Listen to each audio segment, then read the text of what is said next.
안녕하세요. 오늘도 함께 기도하는 자리에 나와주셔서 감사를 드립니다. 오늘 하루도 다들 의미 있는 하루가 되기를 바랍니다. 우리 같이 사도신경으로 신앙을 고백하겠습니다. 나는 전능하신 아버지 하나님, 천지의 창조주를 믿습니다. 나는 그의 유일하신 아들, 우리 주 예수 그리스도를 믿습니다.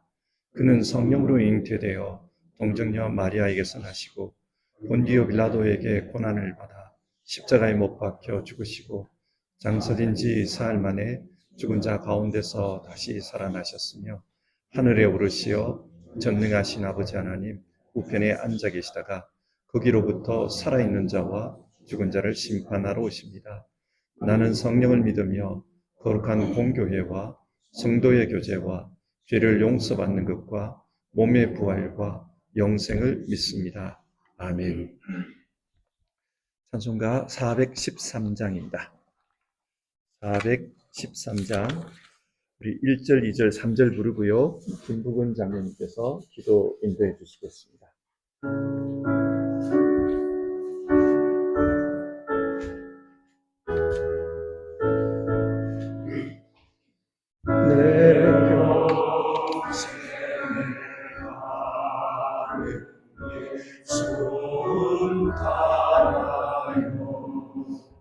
늘 찾아가든지 큰 풍파로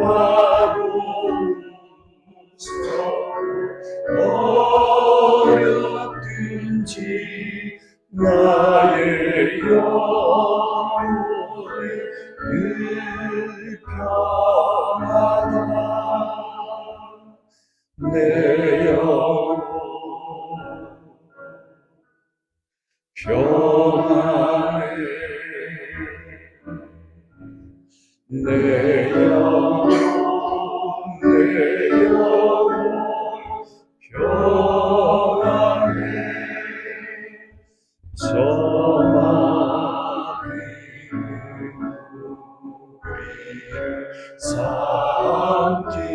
삼키려고 이 멀리로 달려와도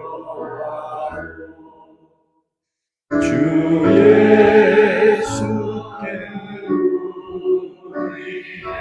우리의 대장되니 끝내 싸워서 이기리라. 내 영혼 평안해. 내 영혼 평안해.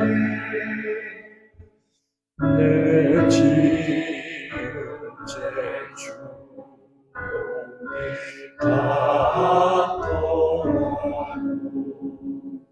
주 예수께 가려면 그 십자가 위에서 다시 쓰사 믿는 도다 정말이라. 내 영혼 평안해.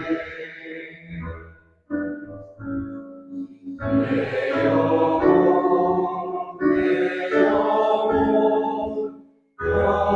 평안해. 기도하시겠습니다. 사랑과 은혜가 충만하신 아버지 하나님, 이 시간 저희가 함께 모여 아침 예배를 드리는 시간을 허락해 주셔서 감사드립니다.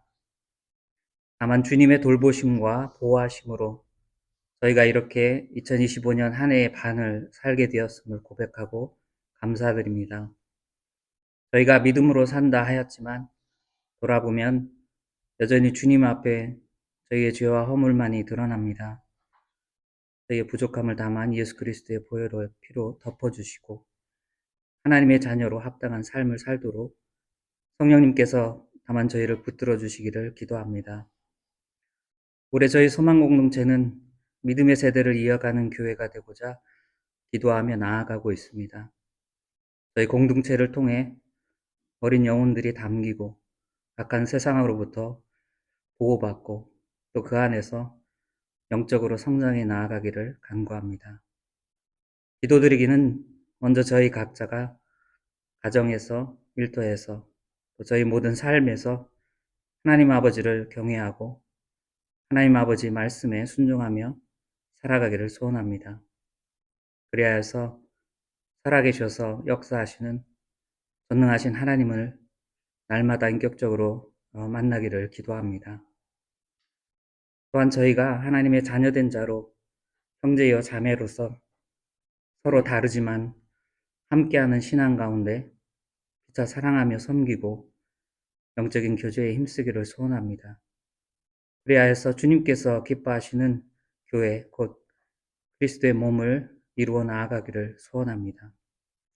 시간 특별히 믿음의 계승, 성공과 실패 주제로 함께 특별 아침 예배를 드리게 되어서 감사드립니다. 말씀 전하시는 김성규 담임 목사님께 충만한 말씀의 영을 더하여 주시기를 기도합니다. 이후에 저희에게 풍성한 기도의 영을 허락해 주셔서 저희가 간절함으로 주님께 나아가기를 소원합니다. 주님의 세미한 음성에 귀 기울이게 하시고 저희의 형편을 가장 잘 아시는 주님께 아뢰고 저희의 마음을 쏟아놓는 시간이 되기를 기도합니다. 우리 주 예수 그리스도의 이름으로 기도드립니다. 아멘.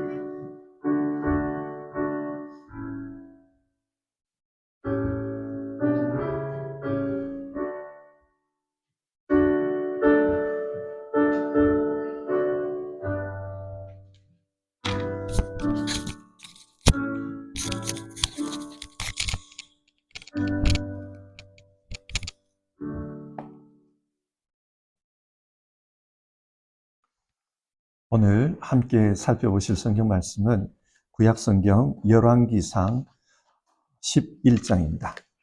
열왕기상 11장 1절부터 8절까지 말씀을 같이 보겠습니다. 구약성경 531페이지에 있습니다. 열왕기상 11장 1절부터 8절까지입니다.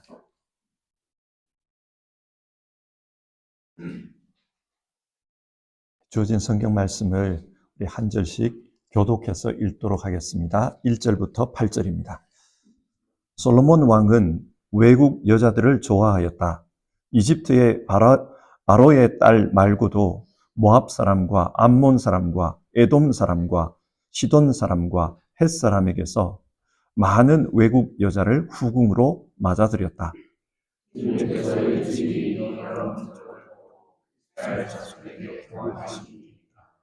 너희는 그들과 결혼하고 자에서도 그들이 지원하여 오더라도 받아들였으면 안 된다.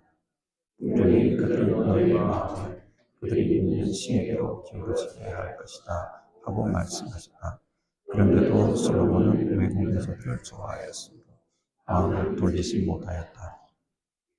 그는 자그마치 700명의 후궁과 300명의 첩을 두었는데 그 아내들이 그의 마음을 사로잡았다. 솔로몬이 늙으니 그 아내들이 솔로몬을 빼앗아 다른 신들을 따르게 하였다. 그래서 솔로몬은 자기의 주 하나님께 그의 아버지 다윗만큼은 완전하지 못하였다. 솔로몬이 시돈 사람의 여신 아스타롯과 암몬 사람의 우상 밀곰을 따라가서 주 앞에서 압도하였다. 그의 아버지 다윗은 주께 충성을 다하였으나 솔로몬은 그러하지 못하였다.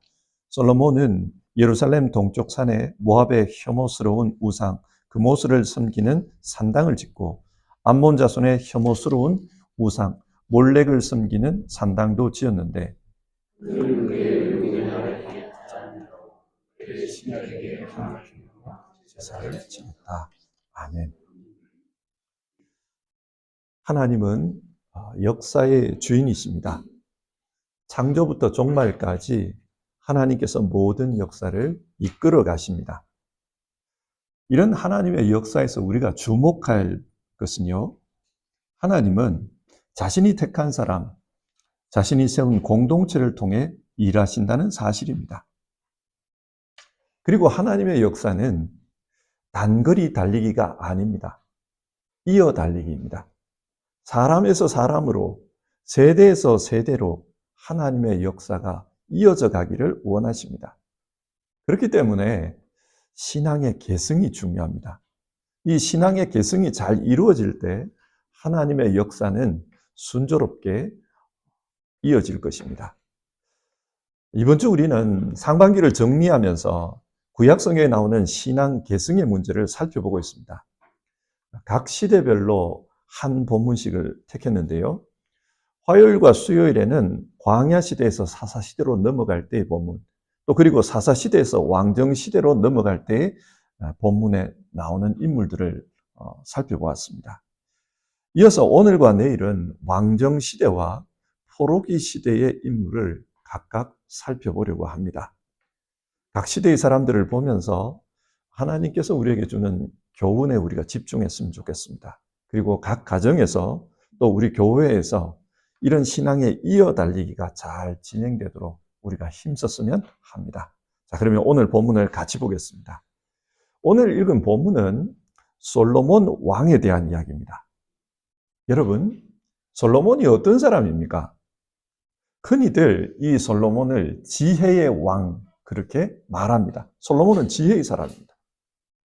그가 얼마나 지혜로운 왕인가, 그것을 말해주는 일화가 열왕기상 3장에 나오는데요. 많은 사람들이 솔로몬의 재판이라고 부르는 그 본문입니다. 두 여자가 왕에게 찾아와서 공평하게 판결해 주십시오, 그렇게 요구했습니다. 내용을 들어보니까 살아있는 한 아이를 두고 두 여자가 서로 자기 아이라고 싸우는 그런 재판이었습니다. 죽은 아이가 있었는데 그 죽은 아이는 서로 다른 여자의 아이라고 하고 살아있는 아이가 자기 아이라고 주장하는 것이었습니다.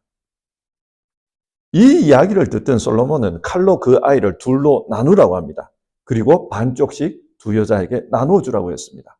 그러자 한 아이는 그렇게 해서는 안 됩니다, 그러면서 말렸고 다른 아이는 좋다고 했습니다. 다른 여자는 좋다고 했습니다. 이것을 통해 진짜 어머니가 누구인지 그것을 찾아냈다는 이야기입니다. 이 이야기를 통해서 솔로몬은 정말 창의적이고 지혜로운 사람이라는 것을 말해주고 있습니다. 그런데 여러분, 이런 솔로몬의 지혜가 어디에서 왔다고 합니까? 이 솔로몬의 재판 바로 앞에 그 이야기가 나옵니다. 열왕기상 3장인데요. 하나님께서 솔로몬에게 지혜를 주셨다고 합니다. 이런 이야기예요. 솔로몬이 어린 나이에 왕이 되었기 때문에 두려움이 있었습니다. 아버지로부터 물려받은 이 큰 나라를 어떻게 내가 다스릴 수 있을까? 그런 두려움이었습니다. 그래서 그는 하나님 앞에 일천 번제를 드리면서 하나님 도와주십시오, 도움을 간구했습니다. 하나님은 그런 솔로몬이 기특했습니다. 그래서 솔로몬에게 내가 너에게 무엇을 도와줄까? 그것을 물었습니다. 그때 솔로몬은 이 큰 나라를 잘 다스릴 수 있도록 지혜로운 마음을 주십시오, 그렇게 대답했습니다. 하나님은 그 대답이 너무 기뻤습니다. 그래서 솔로몬에게 지혜로운 마음을 주었을 뿐만 아니라 그가 구하지도 않았던 부귀와 영화도 주셨다고 합니다. 그 결과 솔로몬은 이스라엘 전체 역사에서 가장 부강한 시대, 가장 최전성기의 시대를 다스리게 되었다, 그렇게 이야기합니다. 자, 여기서 우리가 주목했으면 하는 부분이 있습니다. 하나님께서 솔로몬에게 지혜를 주셨다고 하는데 그 지혜가 무엇이냐라는 것입니다. 열왕기상 3장 9절을 보면 솔로몬이 하나님께 간청한 것은 지혜로운 마음이었습니다. 이것을 히브리어로 보면 레브 쇼메아라는 단어입니다. 직역하면 듣는 마음입니다. 지혜로운 마음을 주십시오. 그렇게 말했는데 직역하면 내게 듣는 마음을 주십시오.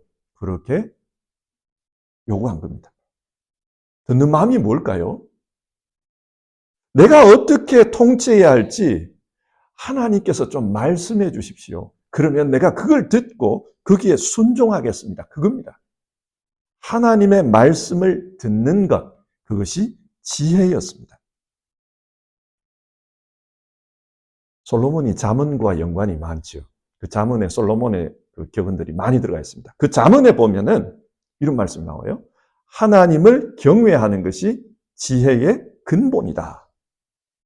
하나님을 경외하는 것이 왜 지혜의 근본입니까? 지혜는 하나님의 뜻을 듣는 것과 연관이 있기 때문입니다. 하나님의 뜻을 들어서 그 뜻에 순종하는 것이 지혜라는 것입니다. 그렇기 때문에 하나님을 경외하는 것이 지혜의 근본, 지혜의 시작점이다. 그 말입니다. 솔로몬은 하나님의 음성을 듣길 원하는 사람이었습니다. 그리고 하나님의 말씀에 집중하는 사람이었습니다. 그런데 오늘 본문을 보면 그 솔로몬의 마지막이 좋지를 못해요. 타락했습니다. 솔로몬에 대한 이야기는 열왕기상 1장부터 해서 11장까지 기록되어 있습니다. 그런데 그 이야기를 읽어보면 10장까지는 솔로몬의 치적에 대한 이야기입니다. 한마디로 잘한 것, 국력이 강성해진 것, 그에 대한 이야기예요. 그런데 11장을 보면은 솔로몬이 타락했다. 그 이야기를 말합니다. 그리고 12장을 넘겨보면 이 솔로몬 때문에 나라가 남과 북으로 쪼개어졌다. 그걸 말해요. 솔로몬의 타락이 이스라엘 역사에서 치명적인 결과를 가져왔다는 것을 말하고 있는 겁니다. 그러면 이런 질문을 해봅시다. 솔로몬의 타락이 무엇입니까? 그는 왜 타락했습니까? 1절이 그것에 대해서 말합니다. 솔로몬 왕은 외국 여자들을 좋아하였다. 여기서 외국 여자를 좋아했다 이 말이 솔로몬은 뭔가 좀 취향이 특별했다. 그런 이야기입니까? 그게 아니에요. 정략 결혼을 가리킵니다. 솔로몬은 어린 나이에 왕이 되었고 아버지가 일궈놓은 넓은 땅을 다스려야 했습니다. 근데 아버지가 돌아가셨어요. 정적들이 많았습니다. 그래서 솔로몬 초기의 이야기를 읽어보면 정적을 제거하는 이야기가 나와요. 이런 상황에서 솔로몬은 자신의 통치를 강화하기 위해서 이웃의 강대국들과 정략 결혼을 추진한 겁니다. 1절 후반부를 보면 이집트, 모압, 암몬, 에돔, 시돈, 헷 여러 나라들과 결혼 동맹을 맺었다는 이야기가 기록되어 있습니다. 고대 사회는 오늘날과 같은 이런 제도에 의해서 움직이는 그런 사회가 아니었습니다. 좀 더 원시적이었어요. 그래서 힘센 나라가 약한 나라를 공격하는 것, 그럴 수 있지 그렇게 생각해요. 요즘은 이런 일이 일어나면 그 외교관들이 또 외교부에서 비난을 하지 않습니까? 그런데 고대 사회에서는 그럴 수 있지 그렇게 된 거예요. 그렇기 때문에 약한 나라들은 어떻게 해서든지 자신의 안전을 보장하는 게 중요했습니다. 그래서 많이 선택한 게 주변에 있는 힘센 나라들과 정략 결혼을 하는 것이었습니다. 결혼 관계를 맺으면은 집안 대 집안으로 얽히게 되면은 서로 침략하기가 어렵습니다. 옆에 있는 나라하고 결혼 관계를 맺어놨는데 그게 침략해 오는 게 쉽지가 않을 것 아닙니까? 그래서 정략 결혼을 많이 한 거예요. 솔로몬이 이런 정책을 펴온 겁니다. 솔로몬 당시에 가장 강대국은 주변에 있는 가장 강대국은 이집트였습니다. 솔로몬은 이 이집트의 공주와 결혼을 했고 그 이후에도 주변의 작은 나라들과도 계속해서 정략 결혼을 추진합니다. 힘의 균형, 그것을 관리하고자 했던 겁니다. 그런데 출애굽기와 신명기를 보면은 하나님께서 이방인들과 결혼하지 말라고 경고하신 말씀이 나옵니다. 그 내용이 오늘 본문 2절에 반영이 되어 있는데요. 2절을 한번 읽어보겠습니다. 주님께서 일찍이 이 여러 민족을 두고 이스라엘 자손에게 경고하신 일이 있다. 너희는 그들과 결혼을 하고자 해서도 안 되고 그들이 청혼하여 오더라도 받아들여서는 안 된다. 분명히 그들은 너희의 마음을 그들이 믿는 신에게로 기울어지게 할 것이다 하고 말씀하셨다. 그런데도 솔로몬은 외국 여자들을 좋아하였으므로 마음을 돌리지 못하였다. 앞에서 솔로몬의 지혜는 하나님의 말씀을 듣는 데서 기원했다고 했습니다. 하나님의 말씀을 듣고 그 말씀에 순종하는 것이 솔로몬의 지혜였습니다. 그런데 솔로몬의 통치 후반부로 가면 갈수록 솔로몬은 하나님의 말씀을 듣지 않았다는 것입니다. 그 결과 어떻게 되었는가? 3절을 보면 그는 자그마치 700명의 후궁과 300명의 첩을 두었는데 그 아내들이 그의 마음을 사로잡았다. 후궁이 700명, 첩이 300명이라고 합니다. 전체 1000명이에요. 이게 뭘 의미합니까? 아무리 여자를 좋아해도 부인이 1000명이면 관리가 안 됩니다. 그런데 솔로몬이 왜 이렇게 했다는 거예요? 그 정도로 솔로몬은 이 정략 결혼을 통해서 자기의 통치를 안정화시키려고 했다. 이게 통치 후반부로 가면 갈수록 더 심해졌다 이 말입니다. 여러분, 이스라엘 주변에 외국 나라가 이렇게까지 많습니까? 그렇지 않아요. 그러면 외국에 있는 왕족뿐만 아니라 또 그 힘 있는 부족장들 다 결혼한 겁니다. 또 국내에서도 조금 힘 있다 싶으면 다 혼인 관계를 맺은 겁니다. 그런 식으로 자기의 권력을 유지를 하려고 했다는 거예요. 자, 4절부터 8절을 보면요.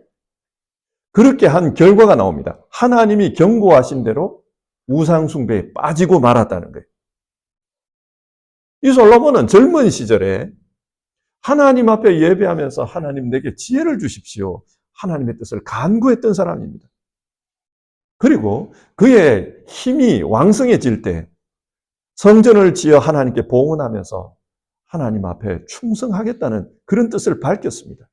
그런데 그의 후반부가 되면은 마침내 우상을 섬기는 사람이 되었다는 것을 성경은 말합니다. 그리고 왜 이렇게 되었는가? 그의 정략 결혼이 문제였다는 거예요. 하나님은 솔로몬의 이런 행동에 대해서 진노하셨습니다. 9절을 보시면요. 이와 같이 솔로몬의 마음이 주 이스라엘의 하나님을 떠났으므로 주님께서 솔로몬에게 진노하셨다.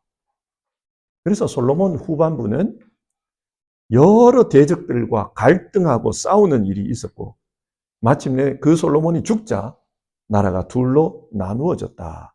성경이 그걸 말합니다. 자, 오늘 본문이 우리에게 교훈하는 바를 한번 생각해 봅시다. 오늘 본문은 우리에게 뭘 말하고 싶어 합니까?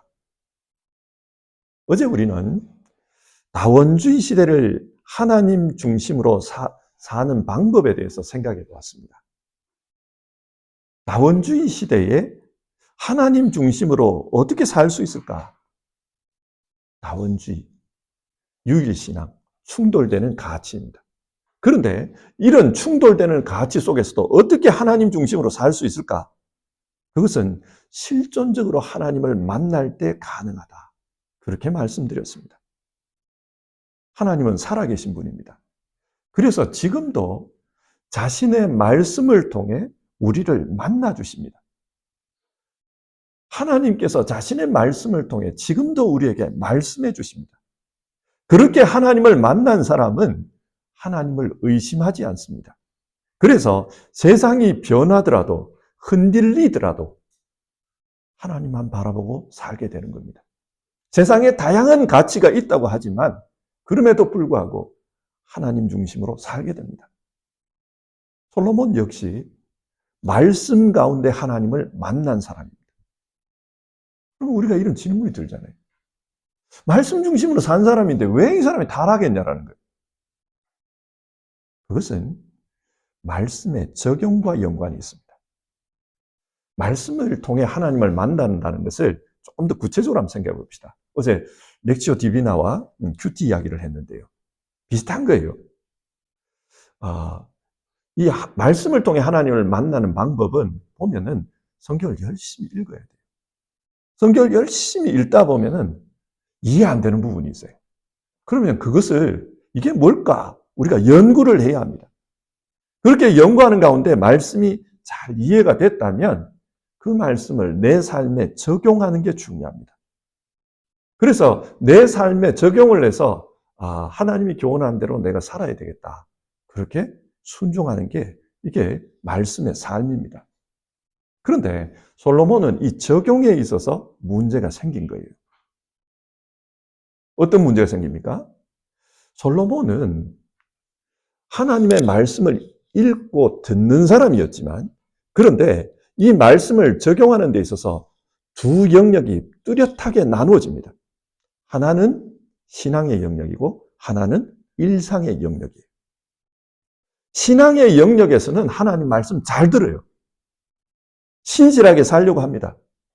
아버지 다윗이 어떻게 섬겼는지 그걸 보고 자랐기 때문에 자신도 신앙의 영역에서는 하나님 앞에 신실하려고 합니다.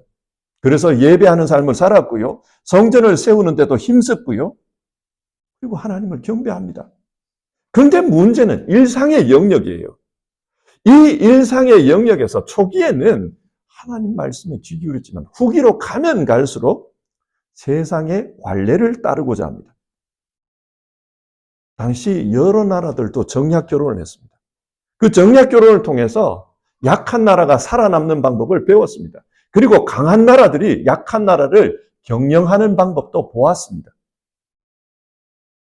하나님께서 나라를 지켜주는 게 아니라 이웃 나라들을 통해 외교를 통해서 나라가 유지될 수 있다고 생각한 겁니다.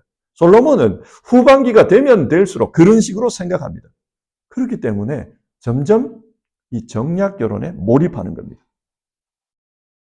그런데 이 정략 결혼이라는 게 단순하게 결혼이 아닙니다. 이건 외교적인 문제예요. 오늘날에도 외교 관계를 맺으면은 어떻게 합니까? 각국의 대사관을 세웁니다. 그렇잖아요. 독일과 한국이 외교 관계를 맺으면 독일 수도 베를린에 한국 대사관이 있고 한국 수도 서울에 독일 대사관이 있습니다. 그렇게 대사관이 설치되면은 그분들이 정치적인 행동만 합니까? 아닙니다. 경제 외교도 해야 되고 문화 외교도 해야 됩니다. 그렇게 오가게 됩니다. 여러 가지 일들이 오가게 됩니다. 이 당시에도 마찬가지예요. 그래서 결혼해서 왕비가 오면은 왕비만 오는 게 아니라 그와 관련된 여러 문화들이 따라온다는 거예요. 그 중에 하나가 신앙이었습니다. 그래서 솔로몬이 살던 그 예루살렘에 거기에 이 왕비를 위한 신전들이 건설되었다는 겁니다. 국내에서도 호족들과 정략 결혼을 했습니다. 2중, 3중으로 결혼을 합니다. 이런 식으로 나라가 강화되자 솔로몬은 중앙 집권적인 통치를 강화합니다. 솔로몬 이전에는 이스라엘의 행정은 12지파 중심이었습니다. 그런데 솔로몬 때가 되면 12지파가 아니라 아예 행정구역을 12개로 자기가 나눠요.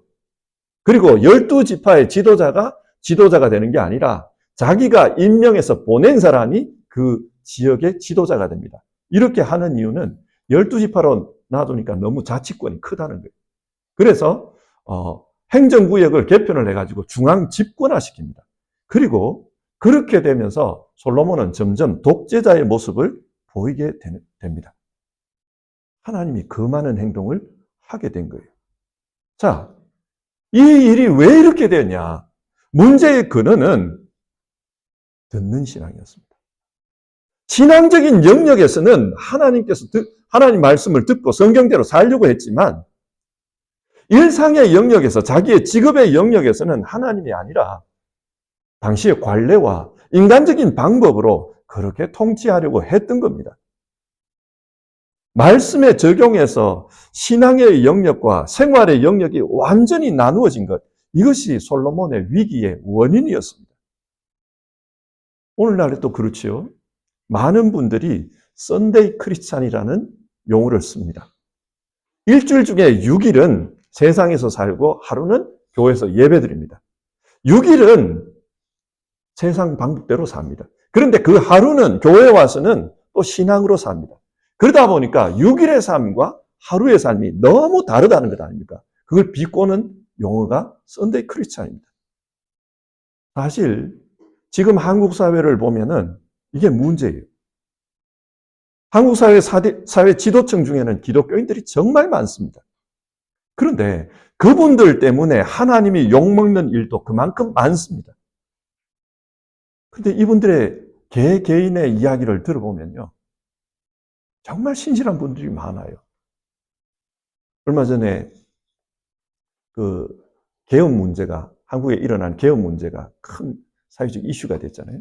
그때 그 윤석열 대통령을 그 변호하던 분이 있었어요. 아주 유명한 사람. 근데 들어보니까 그분도 교회 안수 집사님이라고 그러더라고요. 교회에서는 굉장히 신실하대요. 정말 신앙생활 열심히 한대요. 그런데 그런 분이 사회생활을 하는 걸 보면은 정의와 이것이 아니라 다른 방법을 따라가요. 왜 이렇게 상반된 모습을 띨까요? 썬데이 크리스찬입니다. 말씀의 적용에 있어서 신앙생활은 하나님 말씀을 듣지만은 일상의 삶은 자기 뜻대로 살려고 하는 겁니다. 그러다 보니 위선적인 모습이 나타나는 겁니다.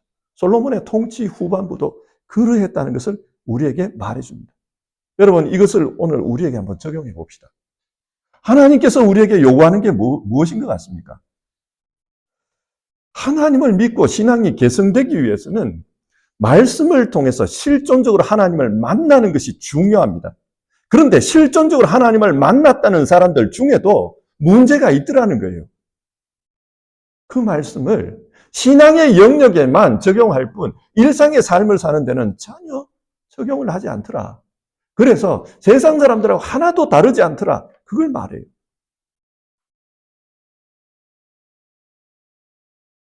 지금 이번 주간에 우리 당회에서 당회 감사를 하고 있거든요. 교회에서 사용된 재정을 감사를 하고 있습니다. 재정 감사를 1년에 2번씩 해요. 2번씩 하는 이유가 뭡니까? 하나님께 드려진 이 헌금이 헛되이 사용돼서는 안 된다. 잘못 사용돼서는 안 된다. 거기에 무슨 문제가 생기면 안 된다. 철저하게 사용하자. 그래서 우리가 감사를 하지 않습니까? 저는 우리 교회가 그 문제에 있어서 잘하고 있다고 생각합니다. 그런데요, 교회 헌금은 그렇게 하는데 우리 개인의 돈은 어떻습니까? 내 돈은 내 것이라고 생각하는 이 돈은 어떻게 사용하고 있습니까? 거기에는 하나님의 뜻, 하나님의 기뻐하심, 하나님의 통치, 그게 적용되고 있습니까? 그런 부분을 생각해 보면 우리가 과연 정말 온전한 말씀에 적용을 하고 있는지 아니면 우리도 비슷하게 살고 있는지 그게 드러날 것입니다. 솔로몬은 지혜의 사람이라고 했습니다. 지혜가 뭐냐? 하나님의 말씀을 듣는 것이다. 그렇게 말했습니다. 그런데 오늘 성경을 보면 솔로몬은 자기 아버지처럼 온전하지는 못했다. 그런 이야기가 기록되어 있습니다. 온전한 지혜가 아니라는 말입니다.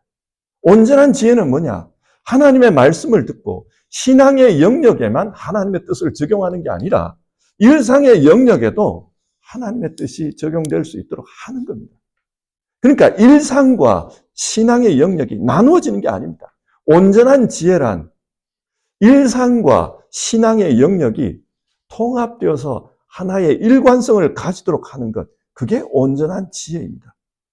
오늘 우리가 같이 기도했으면 하는 것은 이 부분입니다. 하나님, 우리가 온전한 지혜로 살 수 있게 도와주십시오. 지나온 우리 반년을 돌아보면서 하나님, 앞으로 내게 주어져 있는 이 시간 동안 온전한 지혜로 살 수 있게 도와주십시오. 하나님 말씀으로 내 일상과 내 신앙생활, 이것이 통합될 수 있도록 도와주십시오. 우리가 그렇게 기도했으면 좋겠습니다. 하나님 그걸 기뻐하신다고 생각합니다. 그리고 우리가 그렇게 살아갈 때 온전한 신앙의 개성이 일어날 줄 믿습니다. 우리 같이 찬송하겠습니다.